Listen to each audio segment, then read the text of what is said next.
when I was growing up in primary school, they weren't used to sort of the African face or the African features and stuff. The only sort of people that I saw that looked sort of like me, that I felt that their experience I could relate to were the Black Americans on TV.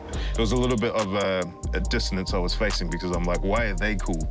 And I'm really not cool, you know what I'm saying? Like, these people on TV, like, everyone would want to be like them, want to dress like them, talk like them, but when it came to an actual sort of African diasporan here, it's like, oh, you've got juju lips, you know what I'm saying? You've got a big nose, you know? I think as I got older and as the sort of influxes of African migration increased, people sort of got used to it a little bit more. You know, I have a different set of challenges now.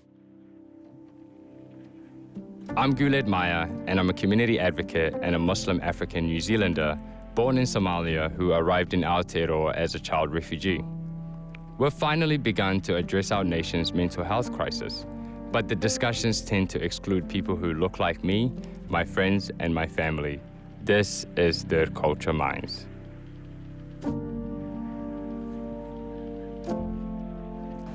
For many third culture kids, belonging means everything. It means home, it means thriving. But how do you hold on to a sense of belonging when it's so often assaulted by everyday racism? In this episode, we unpack the mental health implications of racism, social exclusion, and representation for the next generation of Black Kiwis and how they're finding a place to belong in hip-hop.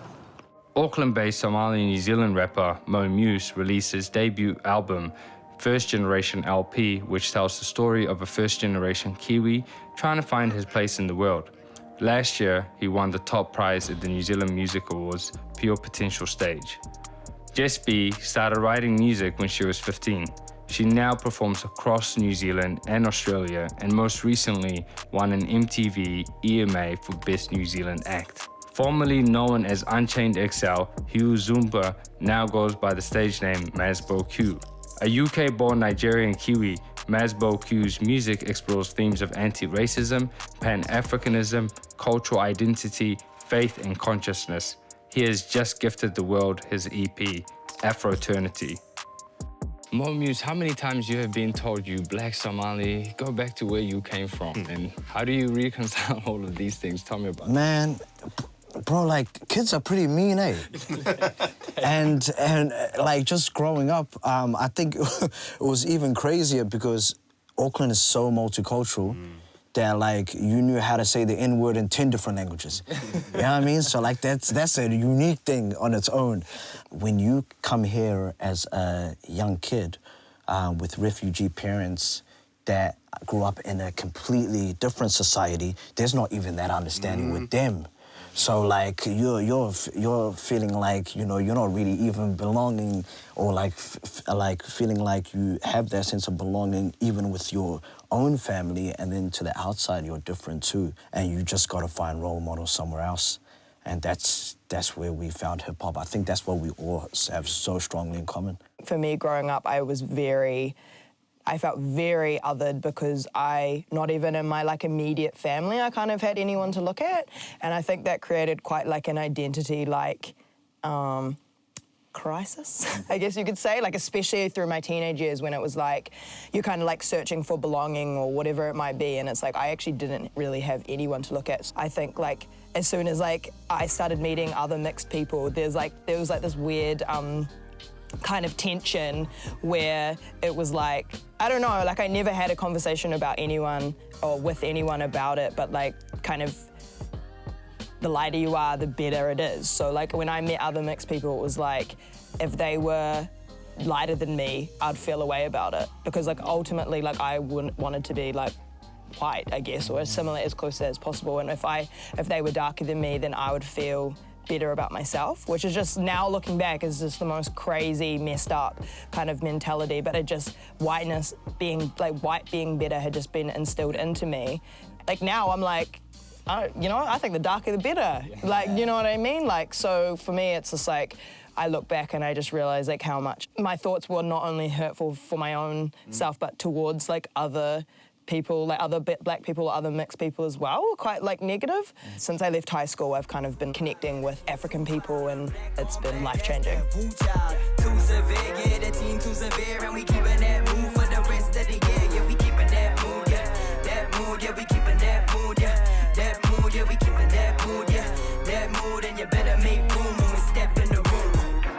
There's this interesting theme consistent amongst both of you, all of your stories, right? Growing up, I've also grappled with my own sense of identity and, you know, who I am and what I identify with growing up in Aotearoa. How do you think it impacted your mental health? Just growing up, when I sort of got older and, you know, like I would talk to girls and stuff and be like, oh, I love this about it, I love that. I'm like, really? You love that? Like, I thought you were supposed to hate that. When I really think about it, I'm like, I was actually conditioned to hate so much about myself, I didn't even know that was happening. When you think about that in the context of, you know, how you've been living, you're like, well, actually, yeah, that's a mental health issue. Like the fact that you hate yourself so much that you can't receive compliments. You know what I'm saying? Like, yeah, absolutely, absolutely. I think that I was really, really lucky growing up that I was playing sport because I so heavily kind of like rooted my identity in the fact that I was a netball player and I was good and I was gonna be, you know, that was what I was gonna pursue, and like that's like a heavily relatable Kiwi thing. It helped me not feel like I was completely separate from what a Kiwi person was, like, because I was doing like one of the most Kiwi, you know, playing netball is like, for a girl, is the most Kiwi thing you probably do, you know? On one hand, I was like really excelling in the areas that I was doing and really confident because of that stuff. But I think that my struggle was like a lot more unspoken and a lot more internal and just kind of like feeling like undesirable. Like in high school, you know, like dudes didn't want to have anything to do with me because I wasn't like a conventional standard of beauty, like by any standard. Whether that was like, you know, brown or white, I guess. I never quite felt like I ever was happy with how I was. Most of our mental health challenges have been internalized.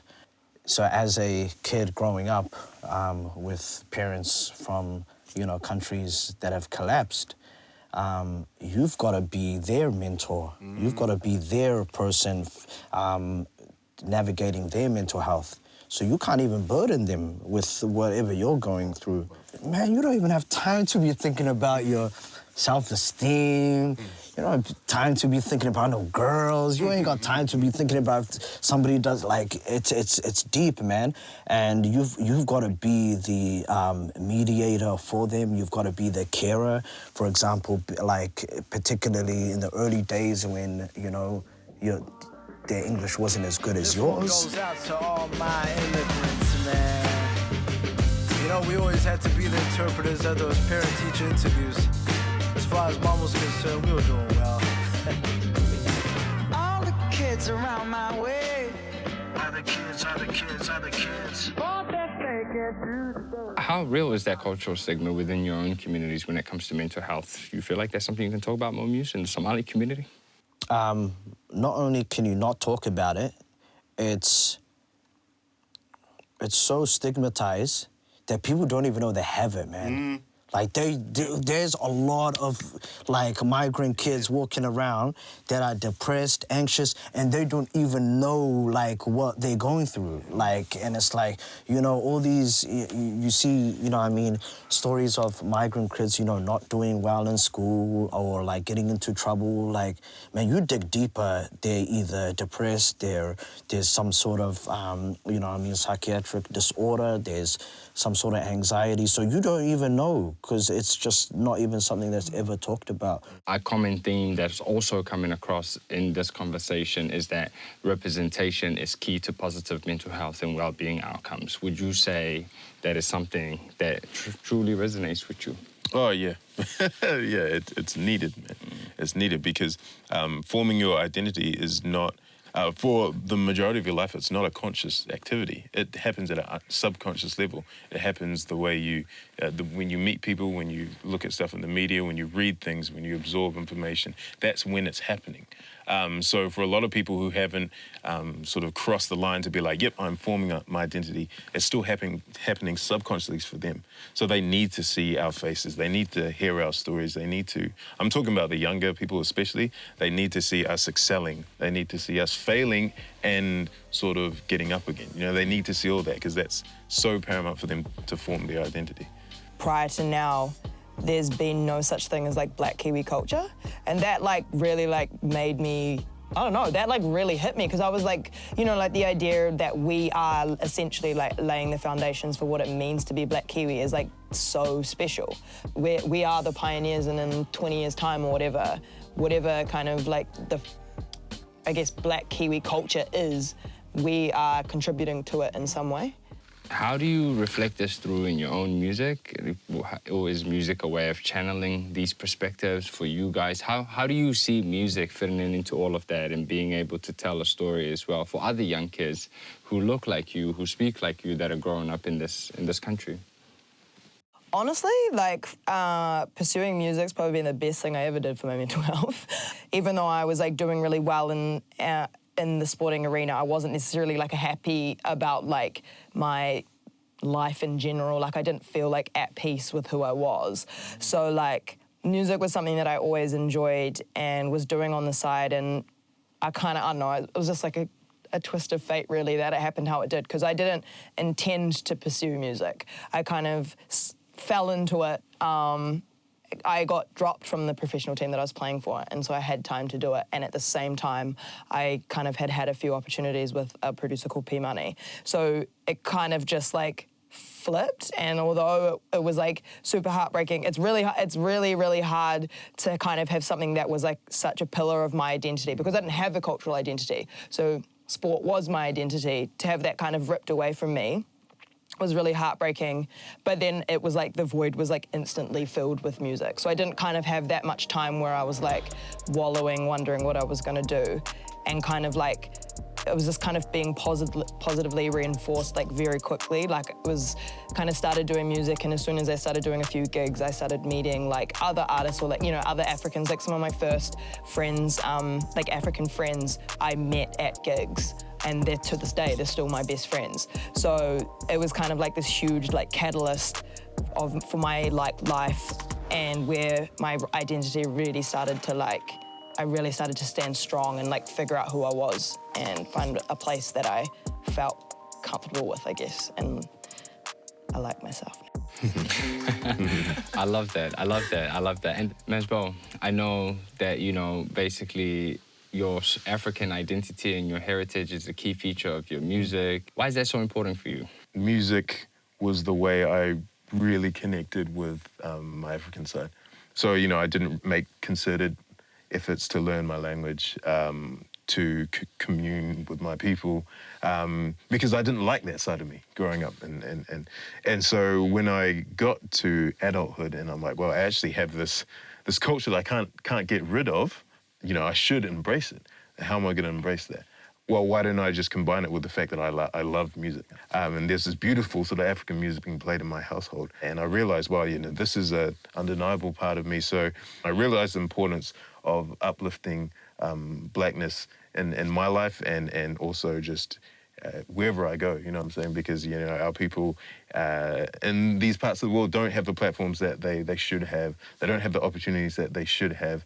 And so whenever I can put the spotlight on my people, I will do it. So I scream into the silence unadored. Feels like it's the only thing that keeps us warm. Even though I know you said that you prefer the cold, I don't. Who's gonna hold my stand and bury me deep in the grave? So I take this into the gates and hope my God's gonna take it away. I say, who's gonna come my way and bury me deep in the grave? I'ma take this into the gates and hope my God gonna take it away. Take it away.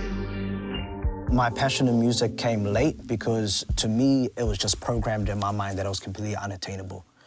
Both from a religious and a cultural aspect, and both from a representation aspect, where I didn't see anyone that looked like me who's, you know, making hip hop or making the music that I like. So you're crazy. If you could tell me at 18 years old that I'm trying to rap, get out of here.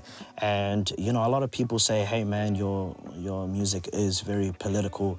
And to that I say, man, my existence is political. Yeah. You know what I mean? Like, you know where I'm from? You know, Somalia. So if I'm talking about myself, it has to be political, because that's me, right? I realized very early in my music journey that if I don't really have anything to say that would connect to people, then the music is not gonna hit. The music's obviously a very vulnerable thing, and the process of writing your thoughts down causes you to introspect, causes you to reflect on your own life a little bit more than you might have planned. When we sort of release music talking about the migrant experience or the African experience, and we talk about our own lives, we kind of self-discover, and to see myself more more clearly, and has been able to sort of let me more transparently tell that story for younger African kids growing up, but also the peers around me who might not have heard their story before. Just being who we are and creating and pushing for space within, whether it's the music scene or like New Zealand culture in general, is like super powerful. And I think just being is like telling half the story. And so I'm definitely like all for like kind of kicking open the door and bringing as many people as I can in with me. And I think like stuff like representation in music videos and all of that stuff all is contributing without necessarily yelling about it to kind of like where we're all like trying to head. And even though we are all African New Zealanders, we're all also individuals and we're also different. We've got different things to add and different stories to tell. So it's just as much about being an individual, doing an individual thing, as it is about being a spokesperson for the collective. You know, say a bit, open the door, let someone else say this. On that note, I want to thank you guys all for your time today in sharing your stories. Right when you come around it. Black light, we don't need to talk about it. The proof's in the power and we proud of it. Black light, we don't need to talk about it. You say it 3 times, get some round about it. Black light, we don't need to talk about it, but you gon' hear about it. What you think you know about it? A young prophet, Muhammad Mason on the message. How do you teach so many people not to love the wreckage? In a couple of seconds, it could run all the way to hellish. Is it haram to hate your killer? Tell me what you reckon.